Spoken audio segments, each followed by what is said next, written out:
3. Scene 1. Rome. A street. Cornets. Enter Coriolanus, Menenius, all the gentry, Cominius, Titus Lartius, and other senators.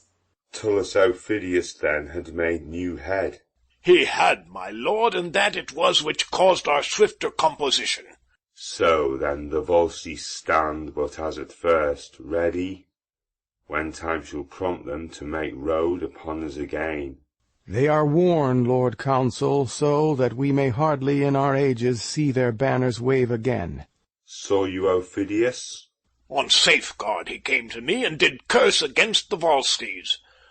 So they had so vilely yielded the town. He is retired to Antium. Spoke he of me? He did, my lord. How? What? How often he had met you, sword to sword, that of all things upon the earth he hated your person most, that he would pawn his fortunes to hopeless restitution, so he might be called your vanquisher. At Antium lives he? At Antium. I wish I had a cause to seek him there, to oppose his hatred fully. Welcome home. Enter Sicinius and Brutus. Behold, these are the tribunes of the people, the tongues of the common mouth. I do despise them, for they do prank them in authority against all noble sufferance. Pass no further. Ha! What is that? It will be dangerous to go on. No further. What makes this change? The matter? Hath he not passed the noble and the common? Cominius, no. Have I had children's voices? Tribunes, give way. He shall to the marketplace.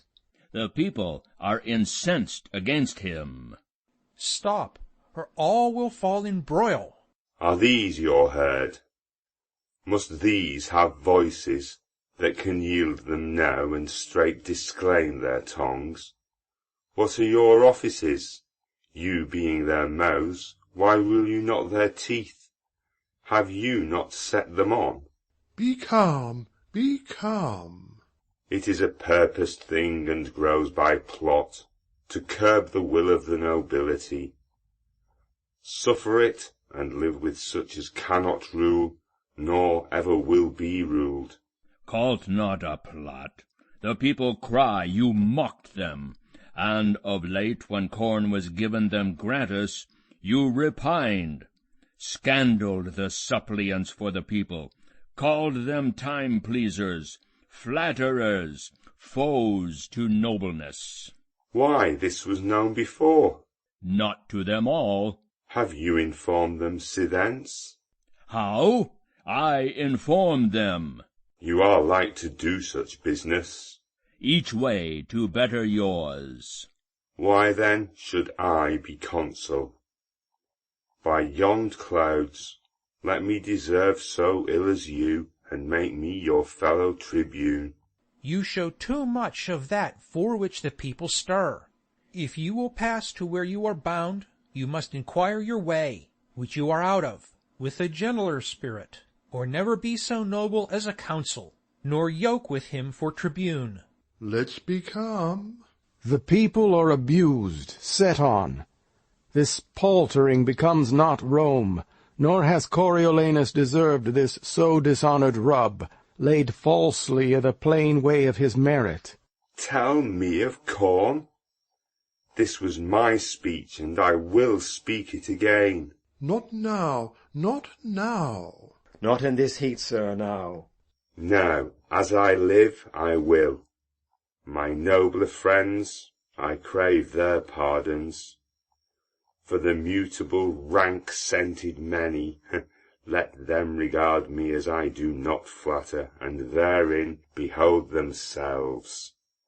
I say again in soothing them, we nourish gainst our senate the cockle of rebellion, insolence, sedition, which we ourselves have ploughed for, sowed, and scattered, by mingling them with us, the honoured number, who lack not virtue, no, nor power, but that which they have given to beggars. Well, no more. No more words, we beseech you. How? No more.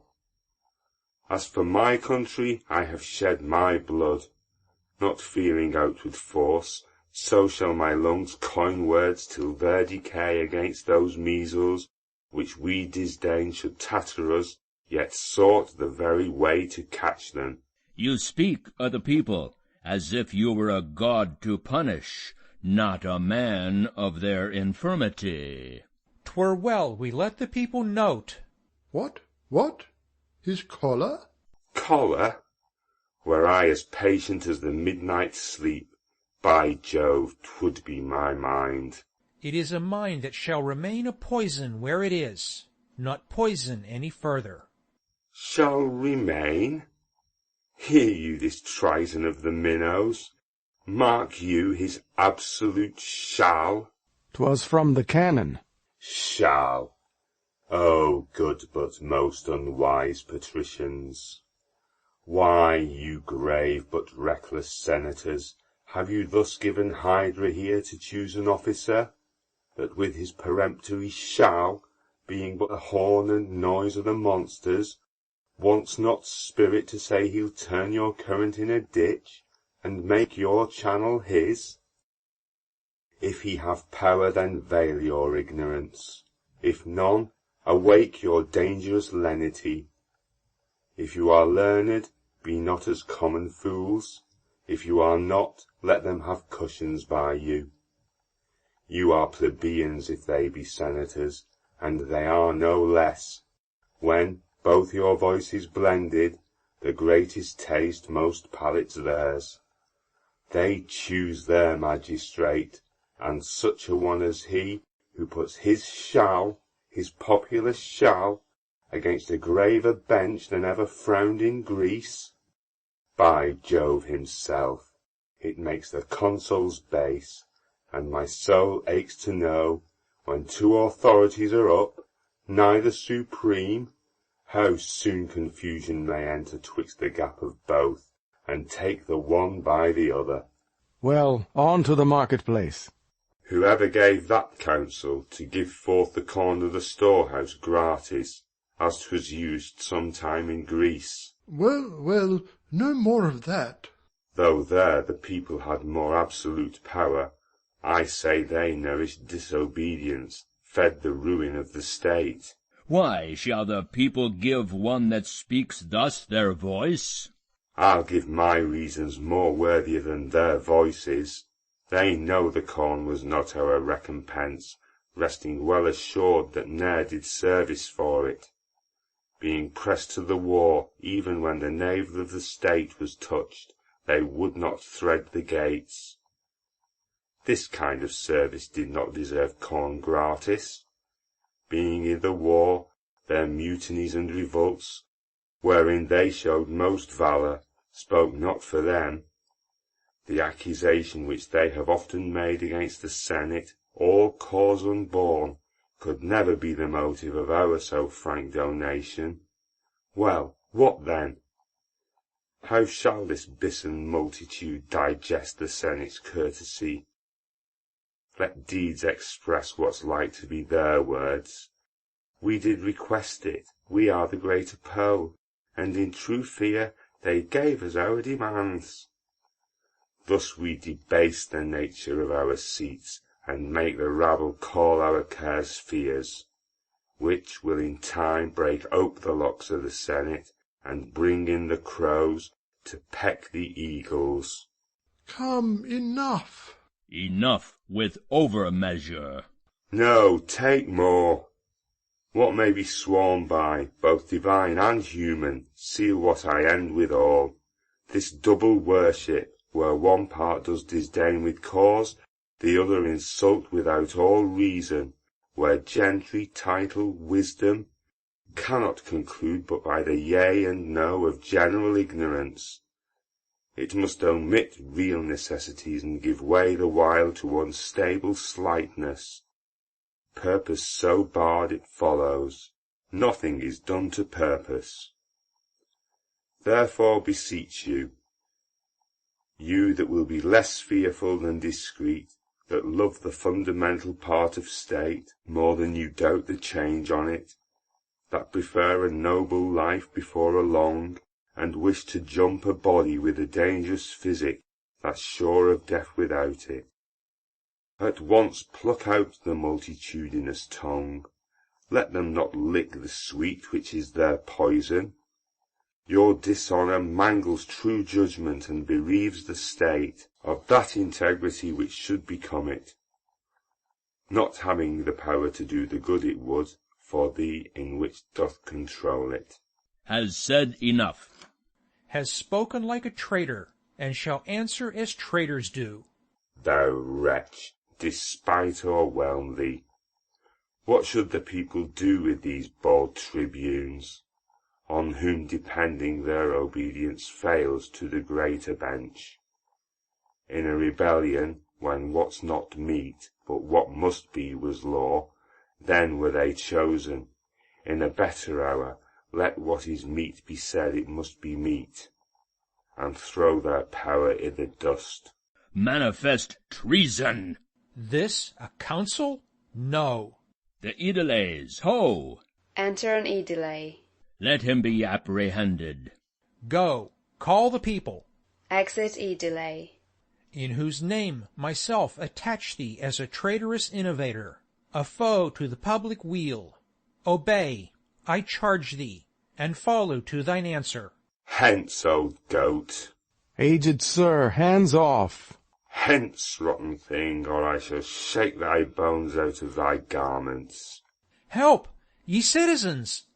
Enter a rabble of citizens, plebeians, with the Aediles. On both sides more respect. Here's he that would take from you all your power. Seize him, Aediles.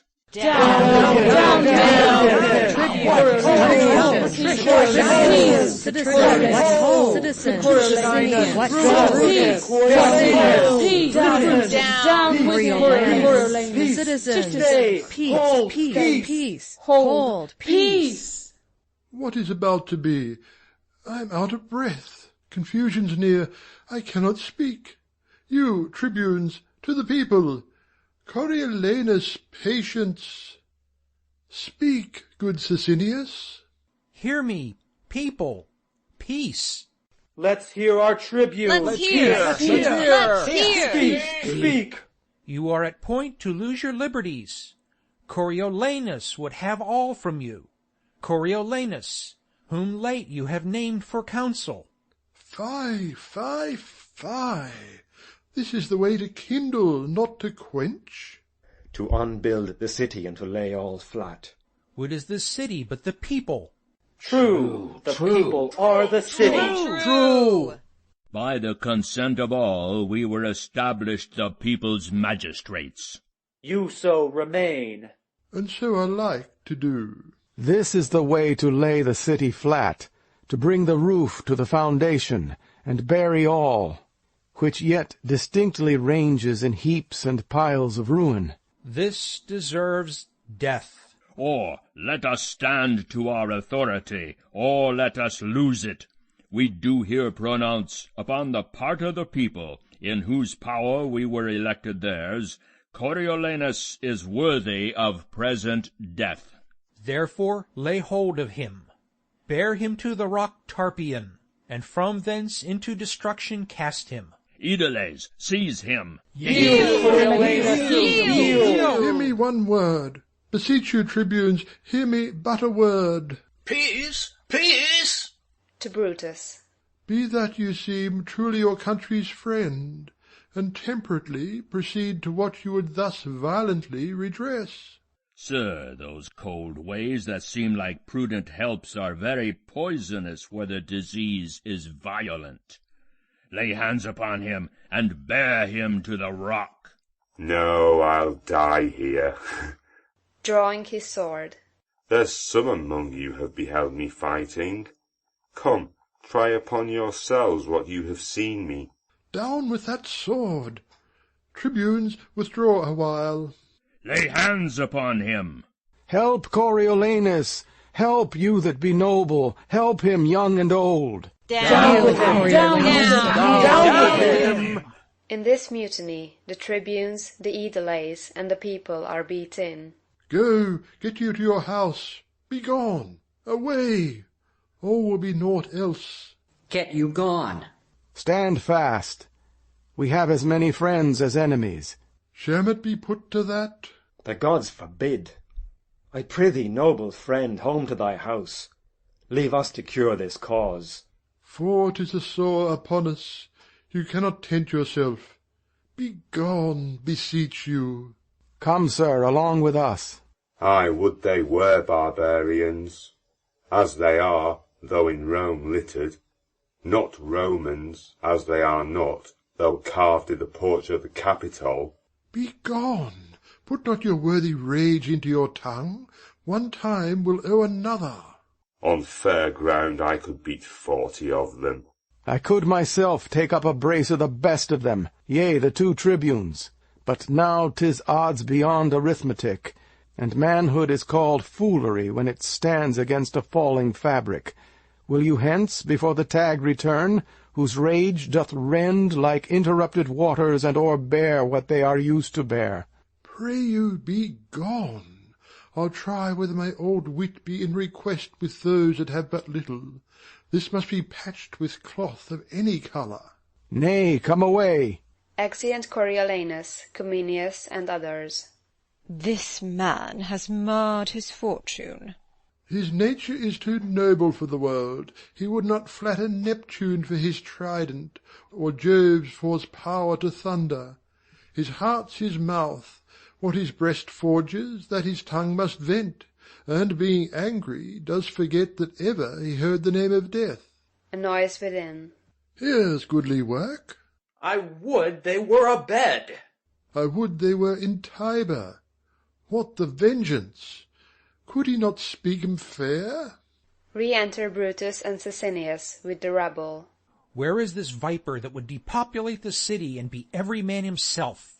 You worthy tribunes. He shall be thrown down the Tarpeian rock with rigorous hands. He hath resisted law, and therefore law shall scorn him further trial than the severity of the public power which he so sets at naught. He shall well know the noble tribunes are the people's mouths, and we their hands. He shall, sure on it. Sir, sir.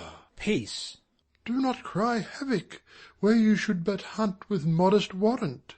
Sir, how comest that you have holp to make this rescue? Hear me speak.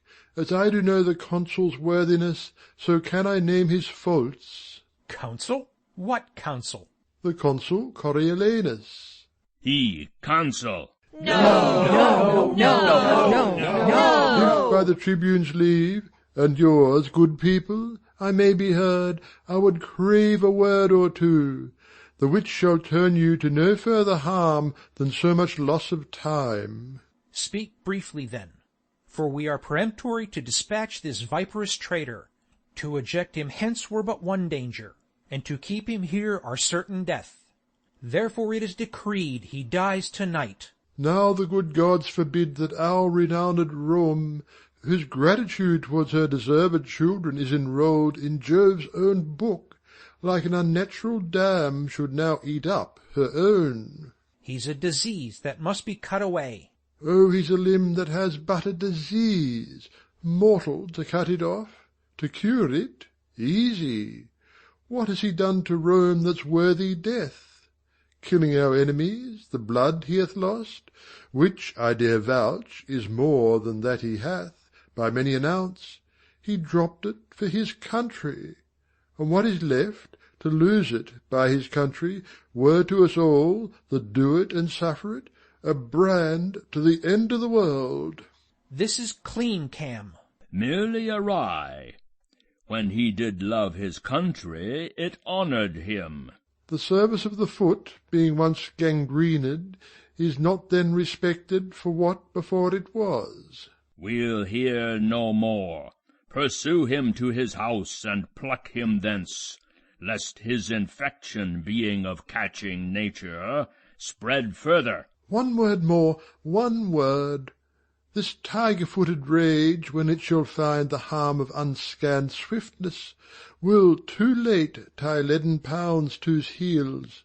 Proceed by process, lest parties, as he is beloved, break out, and sack great Rome with Romans.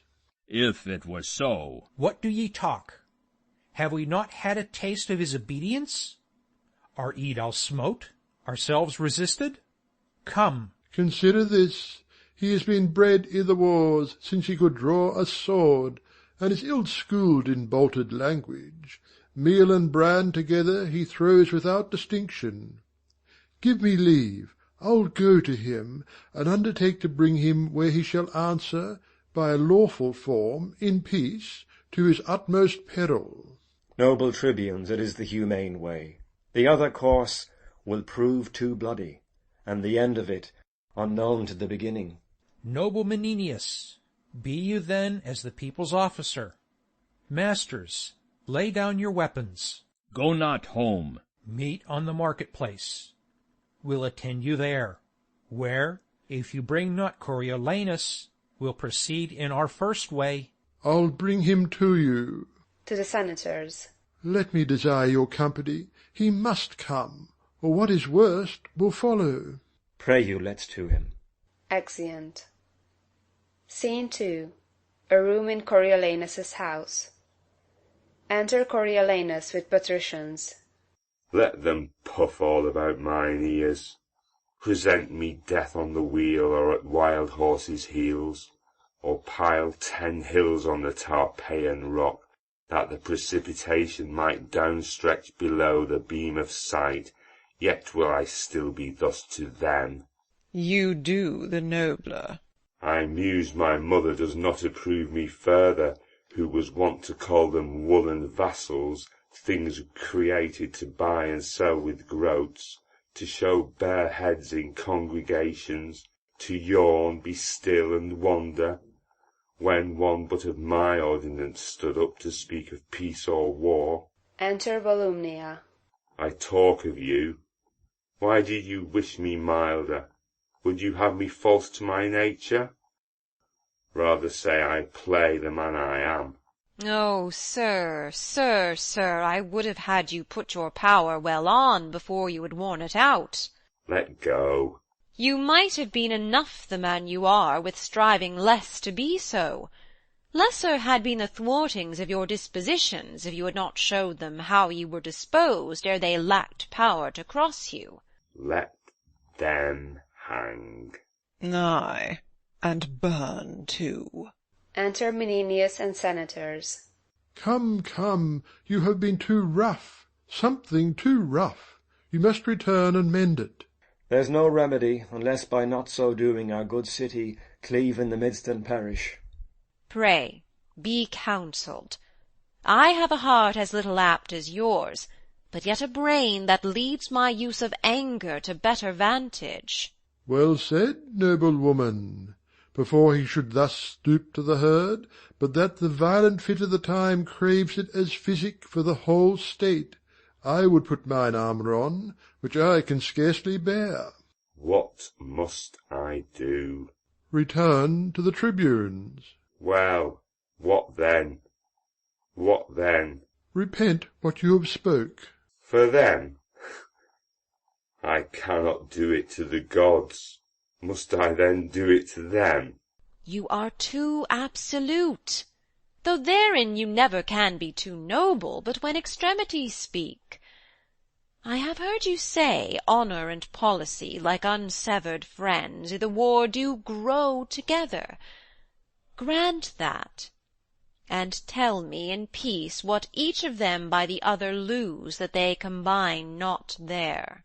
Tush, tush. A good demand. If it be honour in your wars to seem the same you are not, which for your best ends you adopt your policy, how is it less or worse that it shall hold companionship in peace with honour, as in war, since that to both it stands in like request? Why force you this?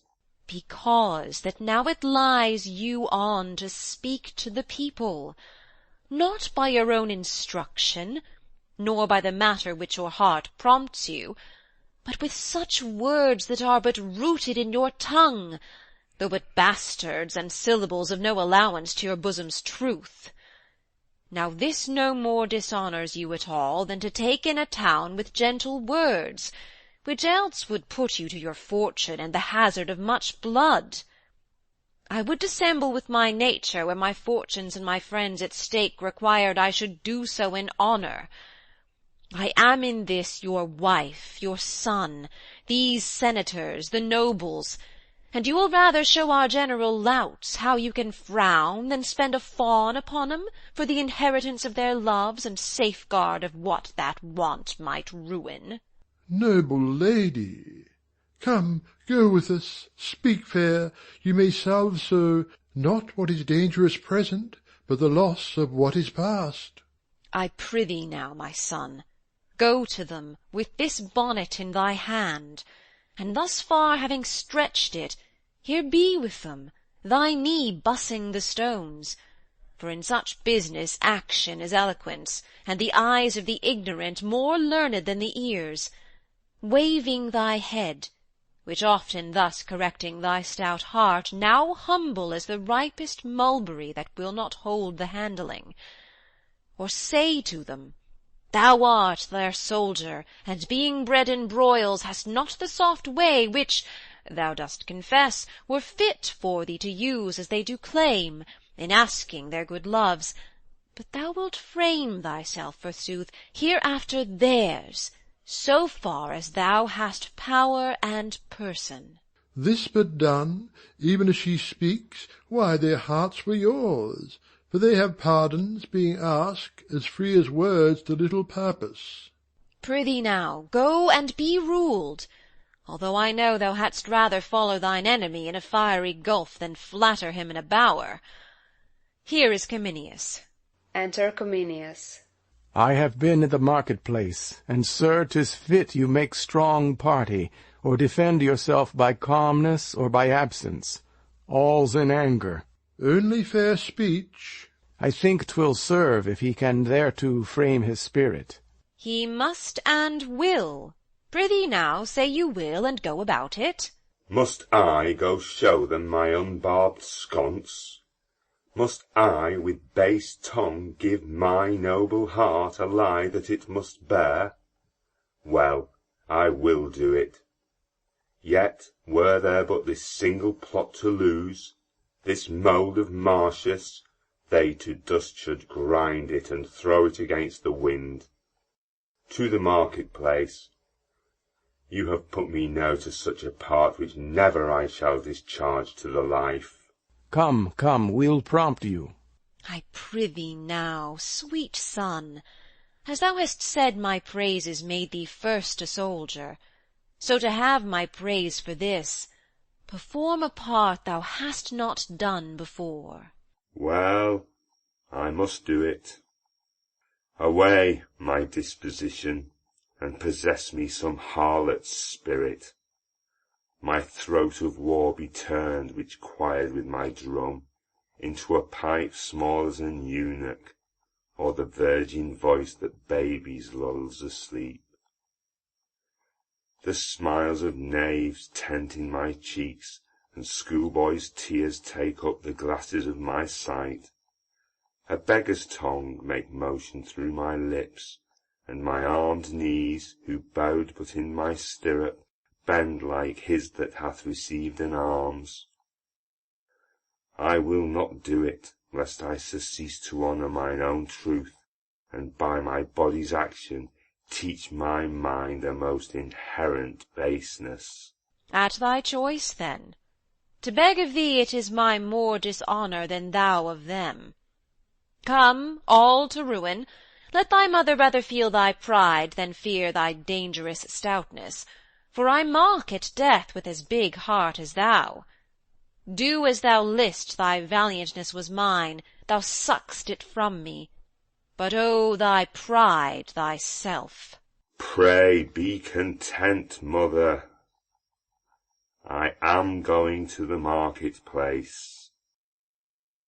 Chide me no more, I'll mountebank their loves, cog their hearts from them, and come home beloved of all the trades in Rome.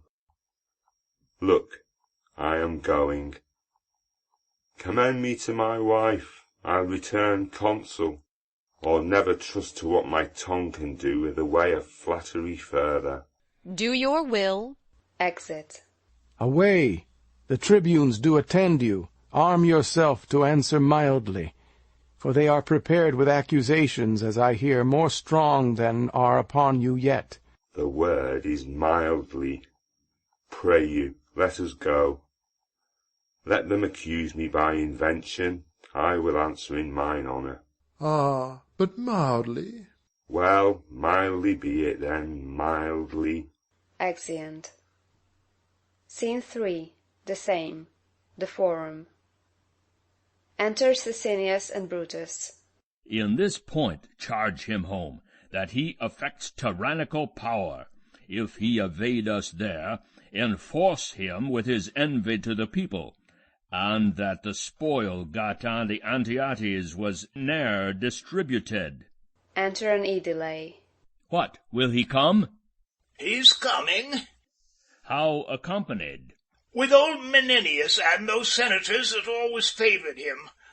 Have you a catalogue of all the voices that we have procured set down by the poll? I have. 'Tis ready. Have you collected them by tribes? I have. Assemble presently the people hither, and when they bear me say, it shall be so i' the right and strength o' the commons, be it either for death, for fine, or banishment, then let them, if I say fine, cry fine; if death, cry death, insisting on the old prerogative and power i' the truth o' the cause. I shall inform them.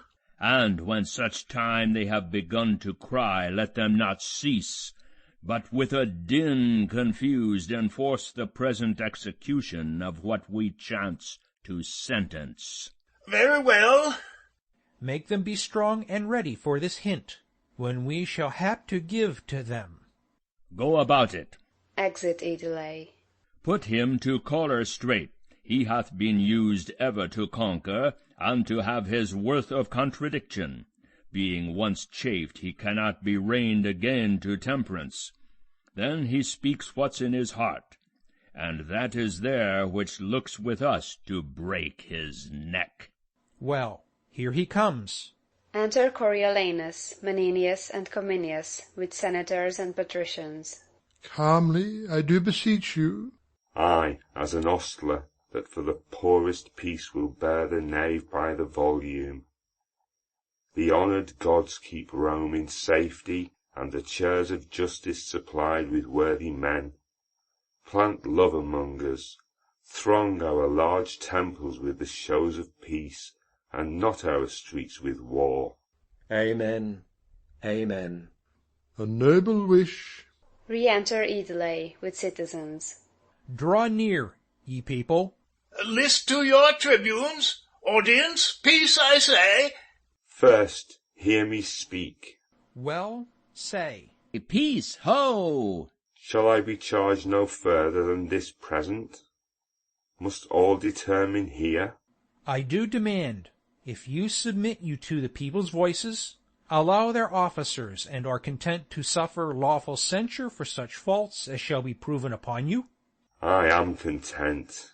Lo, citizens, he says he is content the warlike service he has done. Consider, think upon the wounds his body bears, which show like graves i' the holy churchyard. Scratches with briars, scars to move laughter only. Consider further, that when he speaks, not like a citizen, you'll find him like a soldier. Do not take his rougher accents for malicious sounds, but, as I say, such as become a soldier, rather than envy you. Well, well, no more. What is the matter, that being passed for consul with full voice, I am so dishonoured that the very hour you take it off again? Answer to us. Say then, 'tis true, I ought so. We charge you, that you have contrived to take from Rome all seasoned office, and to wind yourself into a power tyrannical, for which you are a traitor to the people. How? Traitor? Nay, temperately, your promise. The fires of the lowest hell folding the people call me their traitor, thou injurious tribune. Within thine eye sat 20,000 deaths, in thy hand clutched as many millions, in thy lying tongue both numbers. I would say thou liest unto thee with a voice as free as I do pray the gods. Mark you this, people? To the rock! Peace. We need not put new matter to his charge. What you have seen him do, and heard him speak, beating your officers, cursing yourselves, opposing laws with strokes, and here defying those whose great power must try him. Even this, so criminal and in such capital kind, deserves the extremest death. But since he hath served well for Rome... What do you prate of service? I talk of that know it. You? Is this the promise that you made your mother? No, I pray you. I know no further. Let them pronounce the steep Tarpeian death, vagabond exile, flaying, pent to linger but with a grain a day. I would not buy their mercy at the price of one fair word, nor check my courage for what they can give, to have it with saying, good morrow. For that he has, as much as in him lies, from time to time envied against the people, seeking means to pluck away their power, as now at last given hostile strokes, and that not in the presence of dreaded justice, but on the ministers that do distribute it. In the name of the people and in the power of us the tribunes, we, even from this instant, banish him our city, in peril of precipitation from off the rock Tarpeian never more to enter our Rome gates. In the people's name, I say it shall be so. It shall be so, it shall be so. Let him away, he's banished, and it shall be so. Hear me, my masters and my common friends. He's sentenced. No more hearing. Let me speak. I have been consul, and can show for Rome her enemies' marks upon me. I do love my country's good with a respect more tender, more holy and profound, than mine own life, my dear wife's estimate, her womb's increase, and treasure of my loins. Then if I would speak that... We know your drift. Speak what? There's no more to be said, but he is banished as enemy to the people and his country. It shall be so. It shall be so. It shall be so. You common cry of curs, whose breath I hate as reek of the rotten fens, whose loves I prize as the dead carcasses of unburied men that do corrupt my air, I banish you, and here remain with your uncertainty. Let every feeble rumour shake your hearts.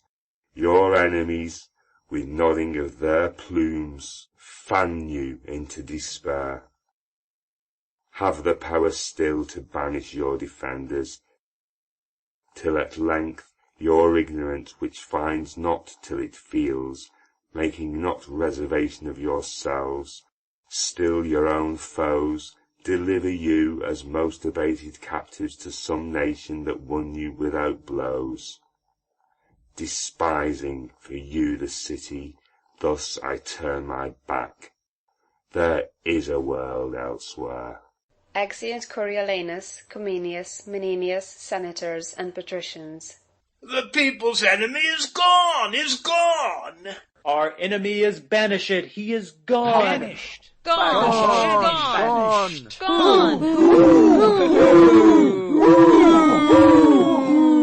Shouting and throwing up their caps.